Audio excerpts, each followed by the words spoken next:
Have you ever felt like you're playing a different game than everyone else? Like there's an unspoken frequency you're tuned into, a subtle layer of reality that others seem to glide right over. You see the patterns, the microexpressions, the underlying currents of motivation and meaning that animate the world around you. And often, you wonder why it isn't obvious to everyone. Here's the thing nobody talks about. That feeling isn't a flaw, it's an operating system. A distinct way your brain processes information, constructs meaning, and navigates the vast, often chaotic landscape of human experience. You're not imagining it. You're not overly sensitive or too analytical or too much. You're simply perceiving more.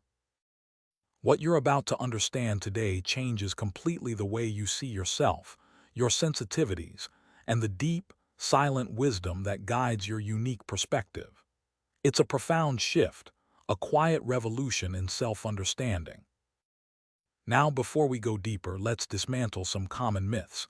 If you've ever felt this way, you might have been told, implicitly or explicitly, that something is wrong with you, that you should toughen up, stop overthinking, or just be more spontaneous. This sounds contradictory, but the very act of being told to change often reinforces the idea that your natural state is somehow suboptimal. But this is where it gets interesting. This doesn't mean you are strange. It doesn't mean something is inherently broken within you. What it does mean is that there are fundamental, observable differences in how human psychology operates, rooted in the very architecture of our brains. These aren't just personality quirks. They are deep-seated variances in perception, processing, and emotional regulation. People like you aren't outliers. You are simply operating from a different, often more nuanced, psychological baseline. It's time to stop trying to force a square peg into a round hole and start understanding the unique shape of your own mind. And neuroscience explains why. Our brains are not identical. They are sculpted by genetics, early experiences, and continuous learning. Consider the concept of sensory processing sensitivity, a trait identified by Dr. Elaine Aron and others. It describes a fundamental difference in how some individuals process sensory information and environmental stimuli. This isn't just about being startled by loud noises. It's about a deeper, more thorough processing of all input. For most people, the brain acts like a filter, efficiently discarding background noise to focus on the foreground. But for people like you, that filter is often wider, more permeable. You absorb more. You notice the subtle shift in tone, the fleeting glance, the unspoken tension in a room. This deeper processing isn't a choice. It's a neurological predisposition, manifesting as increased activity in brain regions associated with attention, empathy, and self-awareness. This is why, if you often find yourself resonating with insights that uncover the hidden layers of human behavior, the unspoken truths, the quiet mechanisms that drive us, then you're likely someone who thrives on this kind of deeper understanding.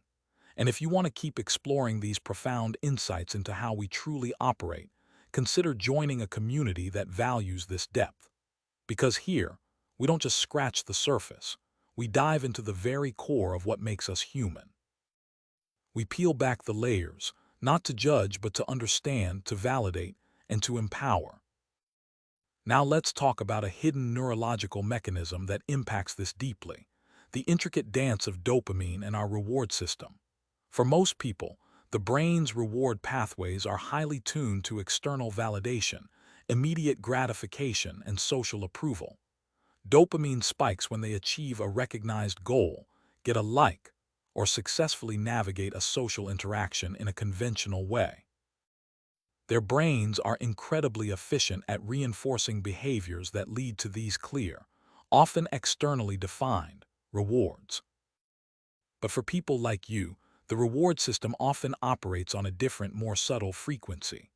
While external rewards can be pleasant, the most potent dopamine surges often come from internal insights, from solving complex mental puzzles, from achieving a deeper understanding, or from the quiet satisfaction of aligning with an internal compass. Your brain is not less driven. It is driven by a different kind of reward. The aha moment, the feeling of genuine connection, the quiet satisfaction of observing a truth. These are your neurological gold mines. This can create a subtle, almost imperceptible internal conflict. You might unconsciously strive for external validation because society demands it, yet your brain truly lights up when you achieve internal coherence. This generates a slight, persistent hum of intellectual discomfort, a feeling that something is always a little off, because your internal compass is pulling you in a direction that might not be immediately rewarded by the outside world. It's more serious than it seems, because it shapes your entire sense of value and purpose without you even realizing it. This brings us to a fundamental difference between two psychological profiles. On one side, you have the external aligner. This individual thrives on external feedback, social structures, and readily available metrics of success.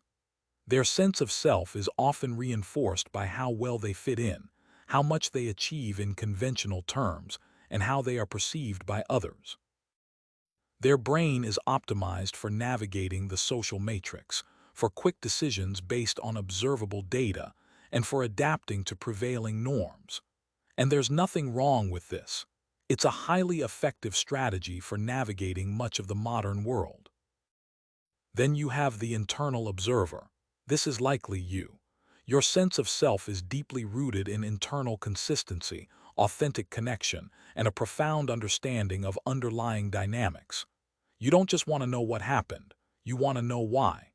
Your brain is constantly mapping complex systems, noticing discrepancies, and seeking deeper meaning. Your reward often comes from the act of observation itself, from making sense of the chaos, from the quiet satisfaction of seeing a truth that others might miss. Both profiles make perfect sense, given different evolutionary pressures and individual experiences. Neither is superior, but they operate on vastly different principles. And if you're resonating with this, you know precisely which profile feels like home. This fundamental difference profoundly impacts how empathy is allocated and how it connects to identity and self-esteem. Most people tend to direct their empathy outwards, towards those within their immediate social circles, or towards easily identifiable narratives of suffering. Their identity often becomes intertwined with their roles in these social structures, and their self-esteem can be heavily influenced by external validation, the praise of peers, the approval of authority figures, the collective affirmation of belonging. But for people like you, empathy often functions as a broader, more diffuse lens. You feel the subtle shifts in group dynamics, the unarticulated pain of a stranger, the unspoken tension in a room. Your empathy isn't just about feeling for someone. It's about perceiving the intricate web of emotions and motivations that connect us all. This deep well of empathetic understanding can sometimes be overwhelming, making it difficult to set boundaries or to filter the emotional noise of the world. Your identity, however, is less dependent on external validation. While appreciation is certainly welcome, your core sense of self is often built upon the integrity of your internal world, your authentic expression, and your ability to see and understand what others overlook. This means that when you feel misunderstood, it can be deeply unsettling, not because you crave external approval, but because your internal truth isn't being reflected. But here's the quiet power in this. Your self-esteem is built on a foundation that cannot be easily shaken by external forces. Your worth is inherent in your unique way of perceiving, not contingent on how others see it. You are enough, precisely as you are, with your vast, intricate capacity for understanding. Now, let's turn to the invisible origins of these profound preferences. This isn't just about how you were born. It's about how your environment shaped the expression of your deepest self. Often, these psychological leanings have a history, rooted in early experiences that might have felt like rejection, exclusion, or simply a persistent sense of not quite fitting in. Perhaps you developed a hyper-awareness as a child, a keen sensitivity to the moods and unspoken expectations of those around you, because it was a survival strategy. You learned to read between the lines, to anticipate, to understand the subtle cues that others missed. This wasn't a pathology, it was an adaptation. Your brain, in its incredible capacity for learning and protection, develops sophisticated mechanisms to process more, to feel more, to understand more. If you experienced early environments that felt unpredictable or emotionally complex, your internal observer likely became incredibly strong, always scanning, always trying to make sense of the world to protect yourself. This heightened sensitivity isn't a weakness. It's a testament to your brain's adaptive brilliance. It's a finely tuned instrument, honed by your unique journey, designed to navigate complexity with an unparalleled depth of insight. You are not broken. You are profoundly adjusted to a reality that demanded more from you. This difference in processing naturally leads to divergent ways of seeking meaning and purpose in life. Most people find meaning through active participation in readily defined narratives, career progression, raising a family, contributing to a community in visible ways. Their sense of purpose is often tied to tangible achievements, shared experiences, and the collective story they are building with others. They are the active participants, the protagonists in their own, and often shared, sagas. But for people like you, meaning often emerges from a different space. You might find profound purpose in the act of creation itself, whether it's art, writing, or simply crafting elegant solutions to complex problems. You might find it in the quiet contemplation of philosophical ideas, in the deep understanding of a scientific principle, or in connecting disparate pieces of information into a coherent whole. You are often the observer, the interpreter, the one who finds profound meaning in the underlying structure, the hidden connections, the silent truths. Neither approach is inherently superior. The world needs both the doers and the perceivers, the active participants and the insightful observers. Your way of seeking meaning might feel less conventional, less outwardly directed, but it is no less valid, no less profound. Your contribution isn't always in the grand gesture, but in the subtle illumination, the quiet insight that shifts perspectives, the deep understanding that enriches the collective human experience. This brings us to the concept of flow, that state of complete immersion, energized focus, and enjoyment in an activity. For most people, flow is often achieved through high-energy, externally stimulated activities, team sports, competitive challenges, or tasks with clear, measurable outcomes. The external world provides the structure, the immediate feedback, and the defined goals that allow them to lose themselves in the moment. But for people like you, flow often arises from a deeper, more internal wellspring. It's found in the quiet intensity of deep thought, in the intricate dance of creative expression, in the prolonged absorption of a complex problem. You enter flow when you are fully engaged in the process of understanding, of creating, of connecting. Your flow state is often characterized by a profound sense of presence within your own mental landscape, rather than a reactive engagement with the external. You might spend hours dissecting an idea, writing a passage, or simply observing the nuances of human interaction, completely losing track of time, not because you are detached, but because you are profoundly present within your own axis. Your world is often richer and more vibrant on the inside, and that's where you find your deepest sense of connection. So let's be absolutely clear. You are not broken. You are not missing anything. The way your brain is wired, the way you perceive the world, the depth of your processing, and the nuances of your empathy are not deficits. They are, in fact, a silent advantage. In a world that increasingly values speed, superficiality, and instant gratification, your capacity for depth, for sustained attention, for profound insight, is a rare and invaluable asset. Your ability to see the unspoken, to understand the unseen, to connect the disconnected, allows you to navigate life with a wisdom that others may never access. This isn't a burden. It's a superpower disguised as sensitivity. Embrace this unique operating system. Understand its strengths, respect its needs, and trust the quiet wisdom that guides you. You are a profound observer, an intricate thinker, a deeply feeling individual.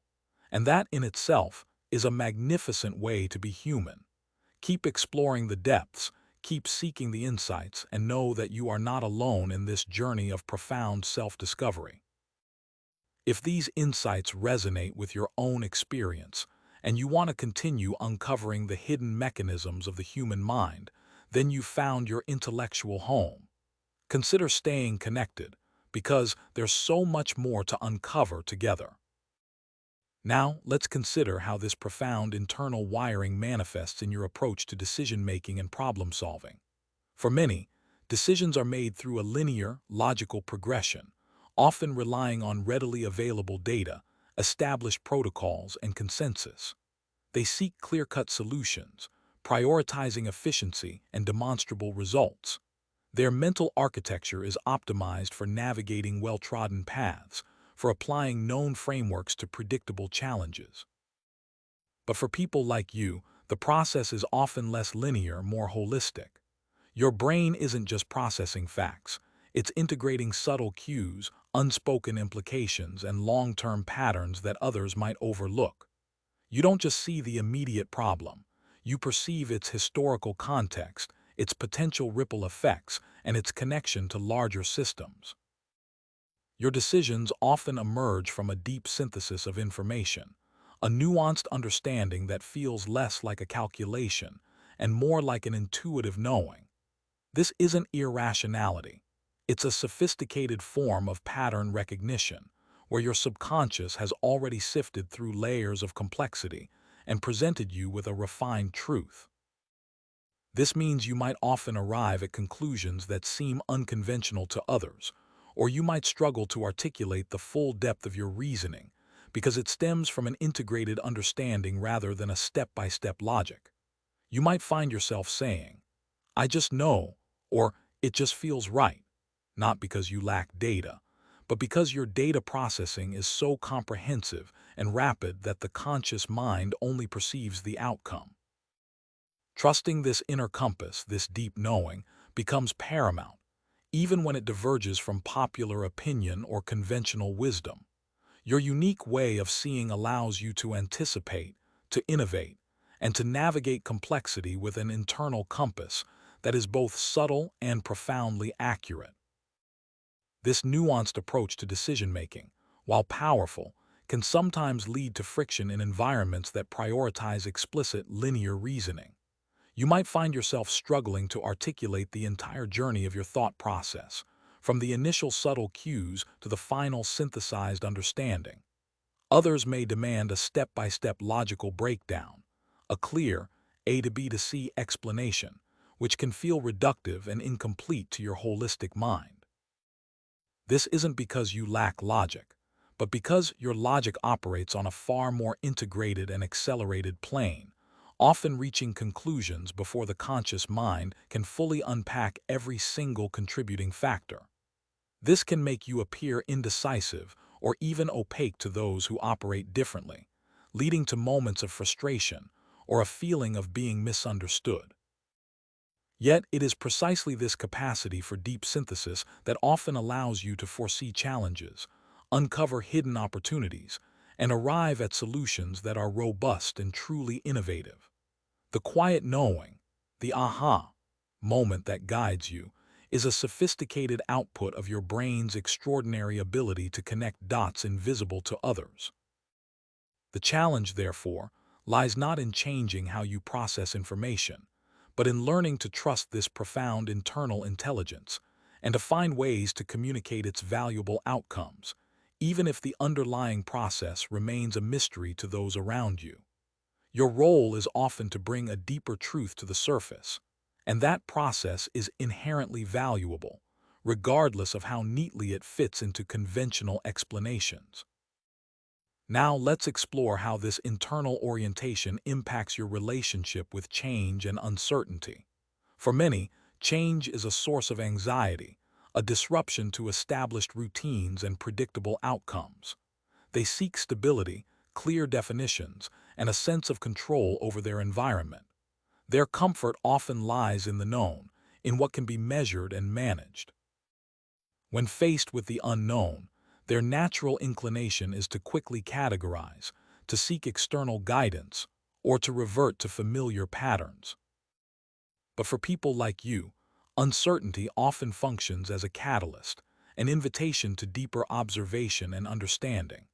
Your brain doesn't necessarily recoil from the unknown. Instead, it often leans into it, viewing it as a complex puzzle waiting to be unraveled. You are less reliant on external structures for comfort because your internal compass provides a stable anchor. Change for you is often an opportunity to perceive new patterns, to reevaluate existing frameworks, and to discover deeper truths that were obscured by the previous state of equilibrium. You are, in essence, an explorer of the liminal, finding meaning in the transitions and the spaces between what is known. This doesn't mean you are immune to discomfort. Rather, your discomfort often arises when you are forced into superficial certainties or when genuine inquiry is stifled. Your resilience in the face of ambiguity stems from a deep trust in your own capacity to observe, to learn, and to adapt by understanding the underlying dynamics, rather than by rigidly adhering to external rules. You don't need all the answers to feel secure. You need the freedom to seek them, and the trust that your internal process will guide you through the fog. This makes you uniquely suited to navigating rapidly evolving landscapes, to identifying emerging trends, and to finding innovative solutions where others only see chaos. Now let's turn our attention to the nuanced landscape of social interaction and relationships. For many, social engagement is a vibrant, outward-facing activity, often characterized by a broad network of acquaintances, a natural ease with small talk, and a comfort in group settings. They might derive energy from being surrounded by others, finding connection through shared laughter, collective experiences, and a readily visible sense of belonging. Their social world is often built on the visible threads of connection, the easy rapport, and the dynamic exchange of surface-level information. But for people like you, the social realm often operates on a different frequency. Your inclination is towards depth over breadth, towards understanding the intricate inner world of another, rather than simply navigating the external performance. You might find superficial interactions draining, not because you dislike people, but because your system is constantly seeking to process deeper layers of meaning and authenticity. You are drawn to genuine connection, to conversations that explore ideas, feelings, and the underlying truths of human experience. You might prefer the quiet intensity of a one-on-one dialogue, where you can truly listen, truly understand, and truly be understood, to the bustling energy of a large gathering.